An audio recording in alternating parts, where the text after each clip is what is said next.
Oh, good, you're here. I'm Mike, your host. My conversation today is with Manuel!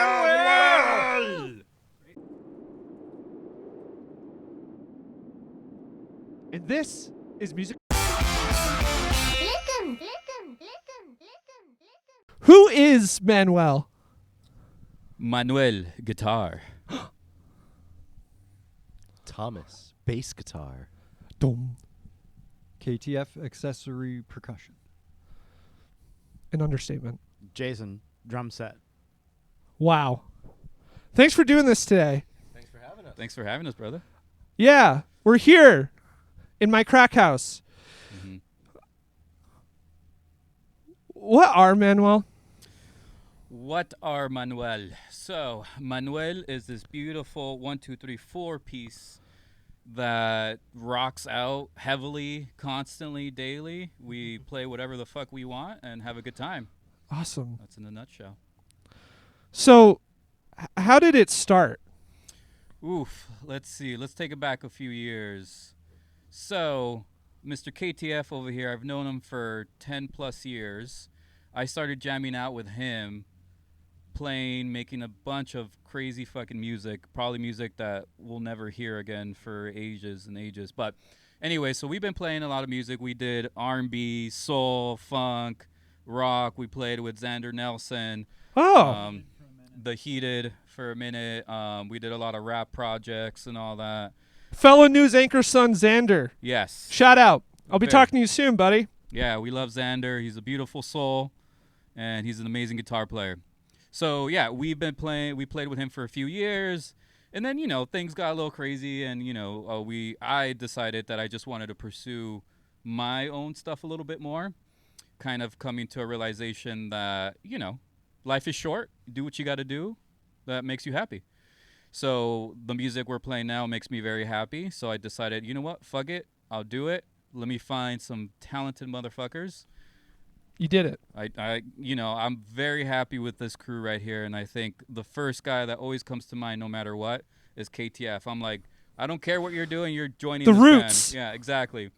So was it just you and KTF with a guitar and bongos? That would have been sick. We call this soul. Yeah, exactly. But yeah, for this project specifically, it was just I wrote all the music essentially, and then what I would always do is send it over to KTF for feedback, and then KTF always provides some good yeah, this sounds great, or no, this is booty, you got to do this and that. Were you doing a Misha Mansour type thing where you were just sort of at your home studio recording music and then programming things to it? Yeah. No kidding. That's pretty much what I did. Just, puke out a bunch of riffs, Wow. then, build off of that riff and whatnot.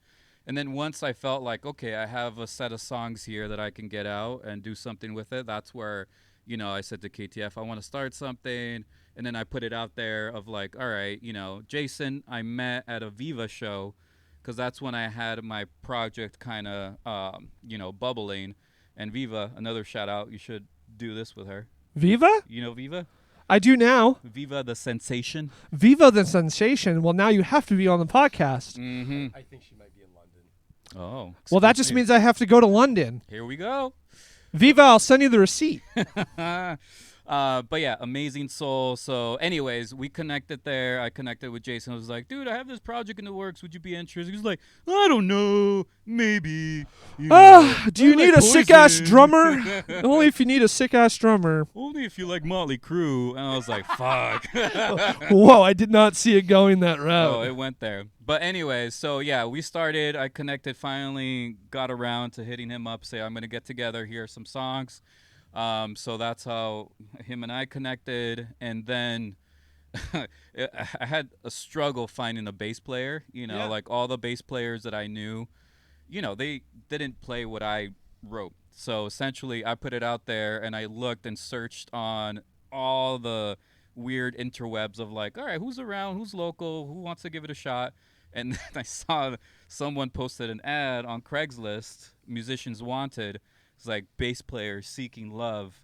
And then Oh man, that is such a Thomas that is post. Thomas, right? I love it so much. I think you had a picture of yourself on there too, right? You know? I have a hair flowing. I had a hair flowing, total bass face, gargoyle look picture on there, encapsulating the urgency of my desire to play, to put that bass to good use. And yeah, many. I felt that. On Craigslist, and it was awesome. I just I was curious about getting more involved back into the local scene, and it was just chucking darts where I could to try to network. And boy, He hit me hard. yes, Craigslist. well, that's very kind. Yeah, Craigslist of all places. So Thanks, Craig. I bet Manny was looking up other G-string related things when the bass guitar popped up. But, Hit me with a baditch. That Great. was lame. Wow. Uh, He's saving it for the kit. There you go. But yeah, so I hit this dude up. He immediately responded. I was like, oh, shit, he's interested. And he really liked the song. So I set up a date and time. And at that point, too, we had another guitar player. Yeah, Jimmy. He plays for a band, Alien Ultrasound, Sure. based out of Boston. He's from here, really good friends with Xander. That's how I met him, Okay. connected with him. So I was like, and I knew he plays this kind of music, and he was totally down. So he joined us for like, I don't know, first few months. And then he lives in Boston, so just couldn't fully commit. Yeah. But we got together at our good friend's Chuck's house, who, yeah, he's an amazing supporter, one of my best friends. So we connected there, we got together, and we've been together since. So that's been, what, 2 years and a half? September of 22. 22, okay. It's been a Wow. while. So is this makeup the same makeup of all of your releases on all the streaming platforms, or is some of that from the program stuff that you did at home? Yeah, Or? so it's a good mix. Okay. Yeah, so I'm originally born and bred from LA. So I have a lot of friends Oh. out there. I did a lot of music and, left that crazy scene. So one of my best friends from LA, he's a drummer, and he played in one of my old bands, a metal Okay. band. So he's on the first record that I have my EP underneath. His name is Joaquin Sandoval, and he's just a crazy fucking metal, he does it all. So I still connect with him if he's willing and able to do shit for me. Yeah, and I did all the guitars and bass on that first record. Yeah. So why is Manuel? Oh, man. Loaded question there. Why is Manuel? I think it goes back to life is short. Do what you want to do, because fuck the world, Okay. I think This is going well. it's going very well. I love it. But essentially, like, at least for me personally, I would always try to connect with other musicians to get their stuff out there. And I'm passionate about performing and getting shit out there and playing guitar, and I wanted that to be more consistent. So I feel like it's always a struggle to kind of connect and find that. And I don't like forcing people to like commit to shit or do shit. Like, it's all on you. If you're happy, come to it. If not, don't fuck with me. Like, I just want that kind of level of like you're in it because you feel it. So I felt like kind of lost in that sense. I was like, you know what? I'm just gonna focus on me and people who support that, who love that music as much as I do, and I want them to have a good time and just have fun with it. So that is why Manuel exists. Well, I think it's resonated because I see you on bigger and bigger bills every time that I see your name popping up on social media. You're playing with Eye the Conqueror, I believe. Yes. That poster is sick as fuck. Thank you. The day that I posted a poster that I made with the heat wave filter, they posted a cooler poster with the heat wave filter of a bee. So It's all that fuck. heat wave, man. I'm sorry. It's okay. It looked Yeah. so good. You So inspired me. thanks. Thank you so much. So, with getting integrated into the scene, becoming very well known, I am curious on, the band's influences, from the roots of you and this dynamic duo, but the others as well, and sort of how that pollinates the songwriting in the band itself. Yeah, no, great question. I think originally for me, I'm all over the place. Like, I grew up listening to everything, anything, growing up in LA, like hip hop, salsa, cumbias I love with a passion, so I definitely try to incorporate that Latin flair. Santana is a huge influence. I love Santana. Love Santana. I love Santana. Give him a shout out. Can you get him on the podcast? Holy fuck. Yes. I think you can. I think so too. Hey, but only if you come with the singer of Matchbox 20. Oh, no. Oh no. Oh wait, I think I just ruined it. Oh no. Oh, we have a fan. We're dads here, just so you know. Yeah, so Santana, and then kind of the salsa. I love the Fania All-Stars going from there. And then I found the Mars Volta, who are heavily influenced in that regards. Salsa, rock, psychedelic, progressive, using a lot of Latin rhythms and instruments. And I just fell in love with that. So I tried to incorporate that. And then shortly after, that's when I got into the metal.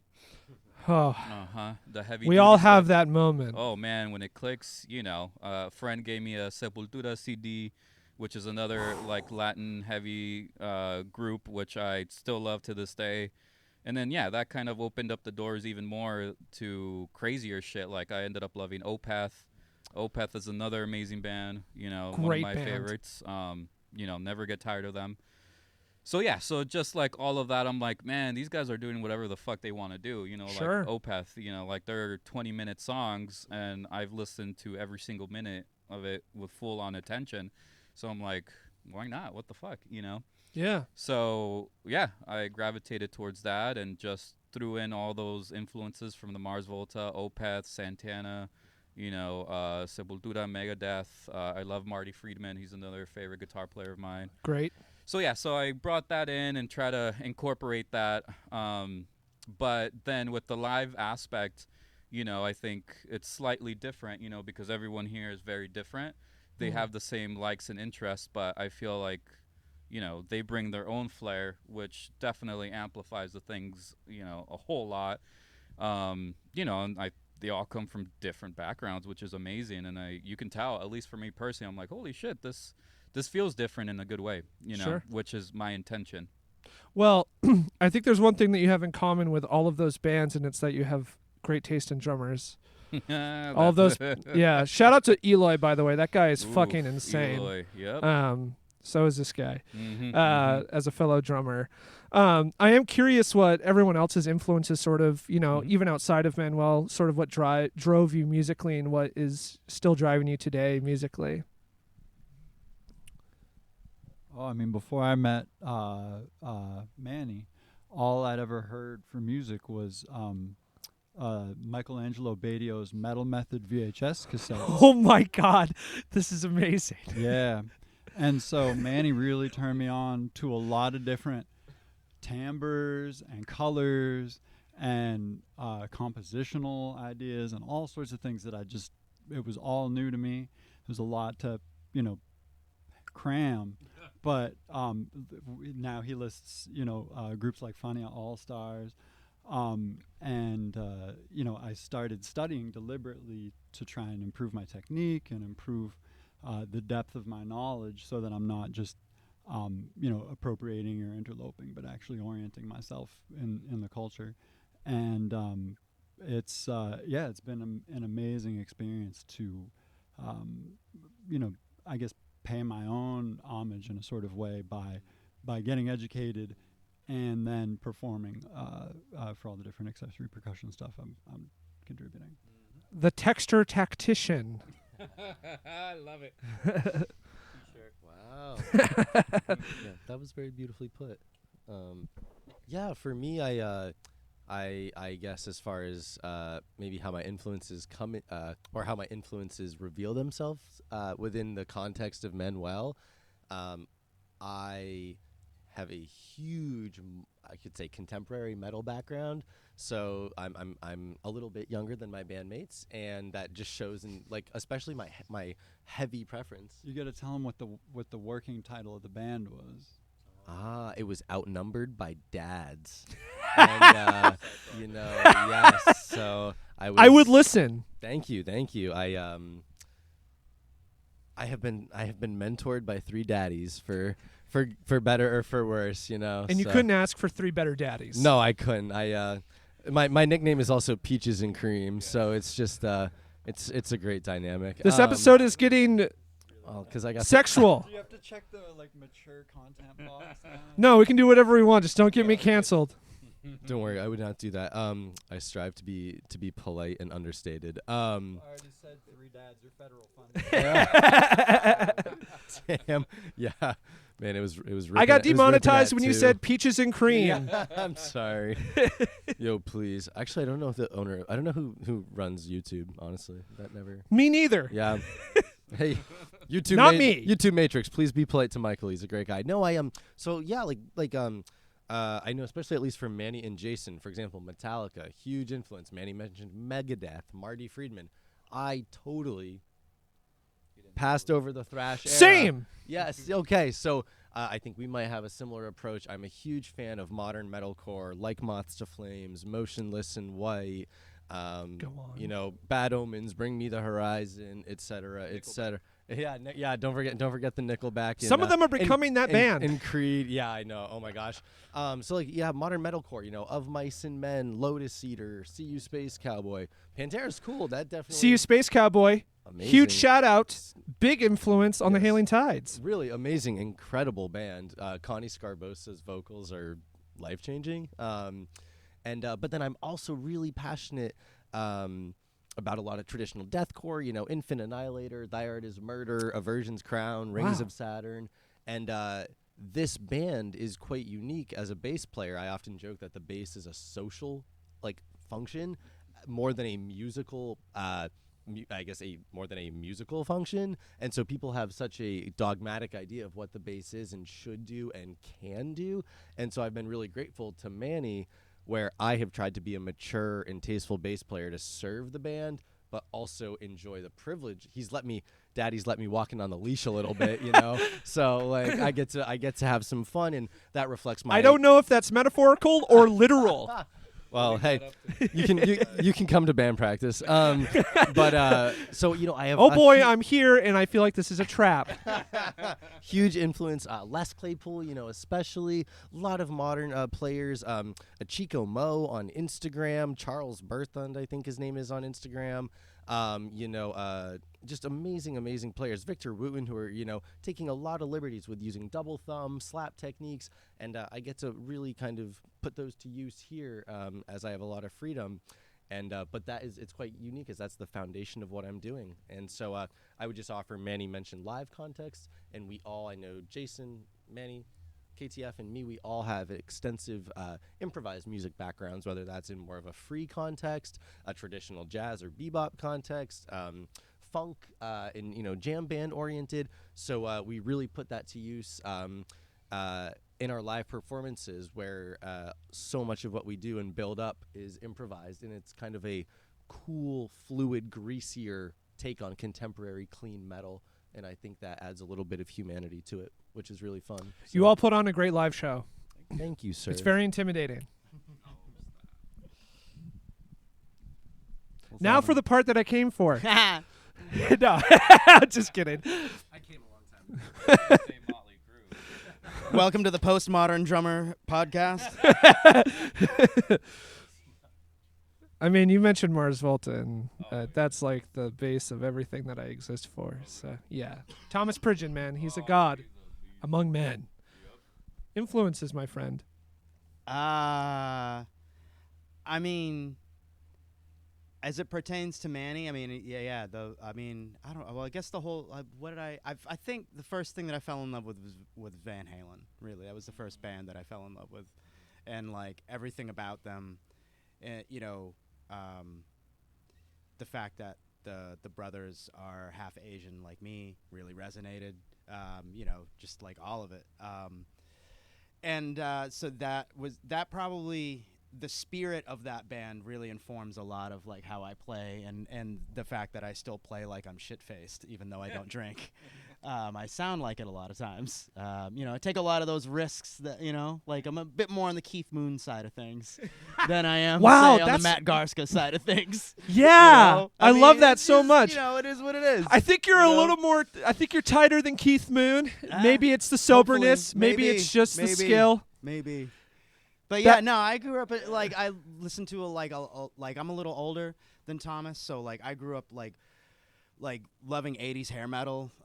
Like I remember like And Justice for All when it was like the newest thing, Rest in Peace when it was the newest thing, like all that shit, and watch metal turn in, like I remember Pantera like just like drop. I remember watching Headbangers Ball, like watching the video for Mouth for War for the first time and just like holy shit, and like but I was really into Anthrax and SOD.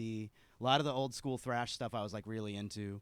But at the same time, like Manny, like I grew up listening to like Jane's Addiction and like Mr. Bungle and Faith No More and more on the rock stuff. By the time like the first big thrash wave kind of crested with all like And Justice for All and the prog records, Persistence of Time, Rust in Peace, like that piqued my prog brain, and then metal didn't really do that anymore.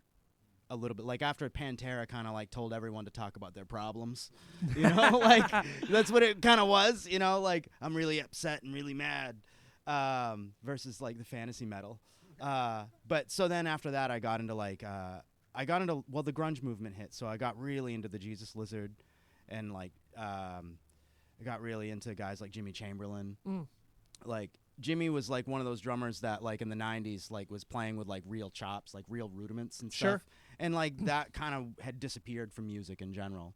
But at least drumming seemingly was like cooler to like not play with chops and just like play like Dave Grohl, which is fine. I like playing like that. I mean, like, This board right here, same board that Dave Grohl has in his Yeah. studio. I mean, The amount of times I've heard that in my life, yeah. it's But- concerning. Yeah, I mean, as a drummer, Chops are cool. Well, as a drummer, the dude's dope. I mean, that Queens of the Stone Age record he did is fucking awesome. It's like, the best thing he's cool. ever done. It really is, really is. But yeah, but I also like Manny. I've listened to music like from all over the world. Like when I was in high school, I just kind of got sick of distorted guitars, so I got really into like folk music, and I got really into reggae. Got really into. That's when I started to get into stuff, mostly like Afro-Cuban stuff. And then in my 20s, I got into a lot of Brazilian stuff. And, like, just music from not America was what my focus was. But at the same time, I loved lots of, like, 70s prog. Like, Bill Bruford is, like... Oh, I mean, he's Bill Bruford, you Yep. know? Like, and that's... So, like, 100%. I hear certain bands that are modern, big, very popular bands that are prog bands that everybody knows, and... Some of them I like, and some of them I really don't. Because it's not. I don't know. I like lots of things. you mean you don't like when someone with anime hair sits down at their computer and writes an entire record and then learns it from a mini track? I mean, And I'm not talking about Polyphia. No, that's. I'm not they're fine. talking about Polyphia Yeah. when they put their drummer in the cryo chamber and then wake him up for a fill and then go back to the computer. I mean, it's a good work if you can get it.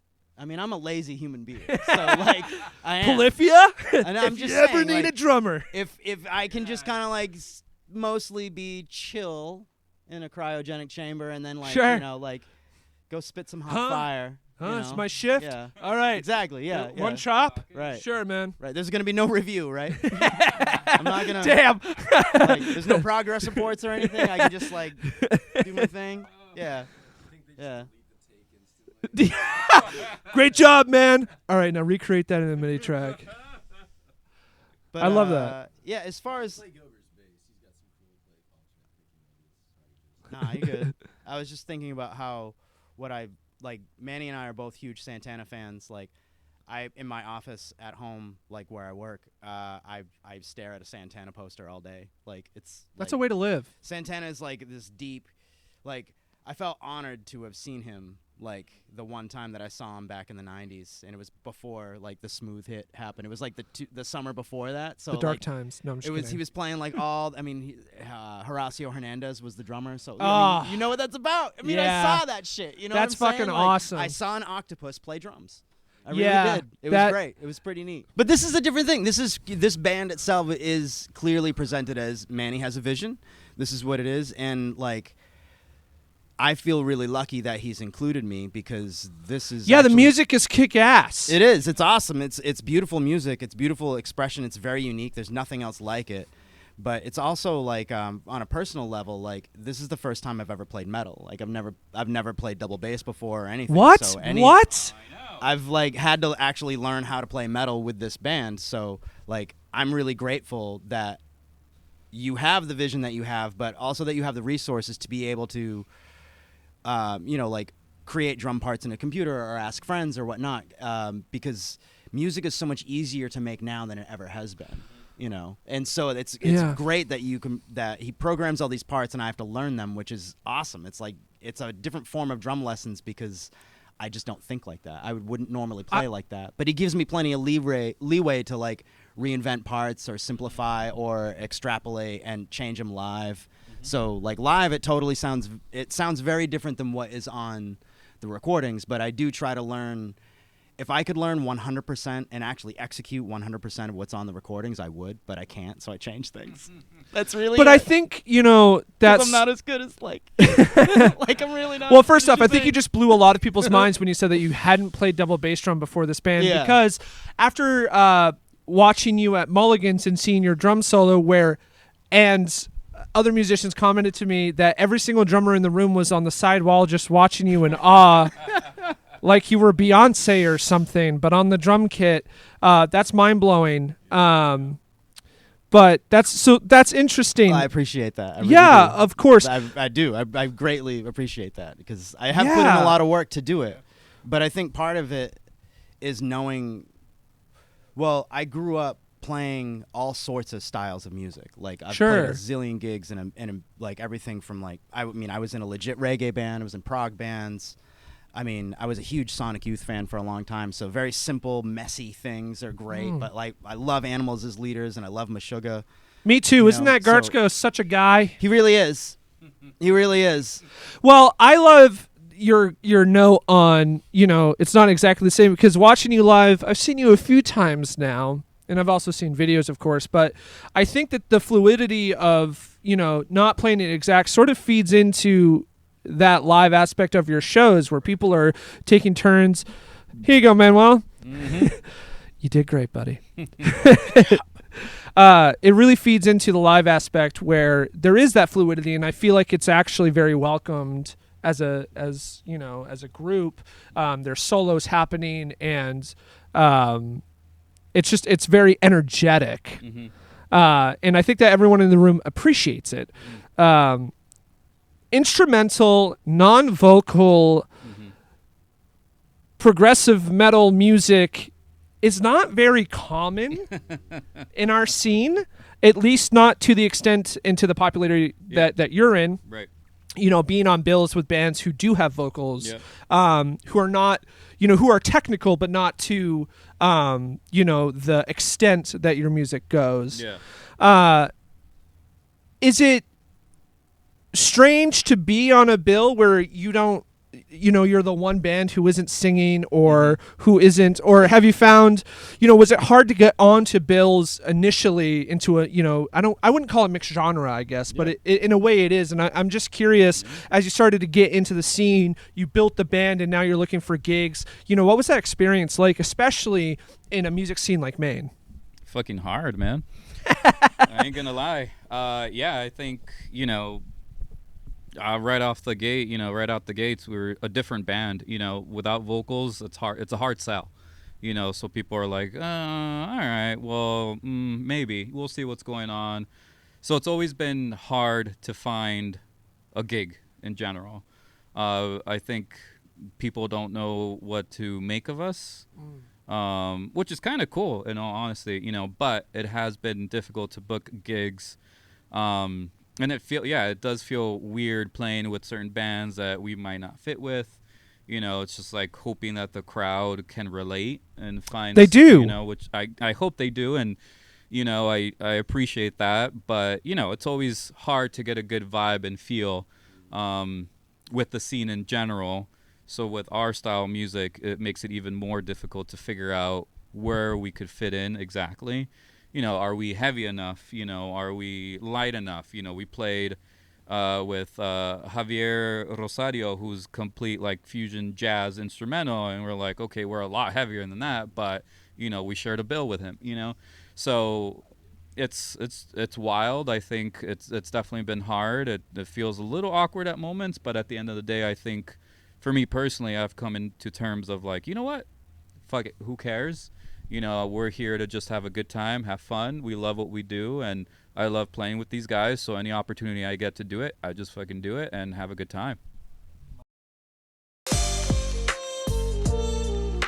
Music Talks is an independent program hosted by Mike Vale, produced and edited by W.T. Sheck, with music by Von Luck. You can find Manuel's music on all streaming platforms, and you can watch them live on March 28th at Mulligan's in Biddeford, May 9th at Aphodian in Portland, and May 17th for All Roads in Belfast. Lastly, a huge thank you to all our listeners listening and all of our watchers watching.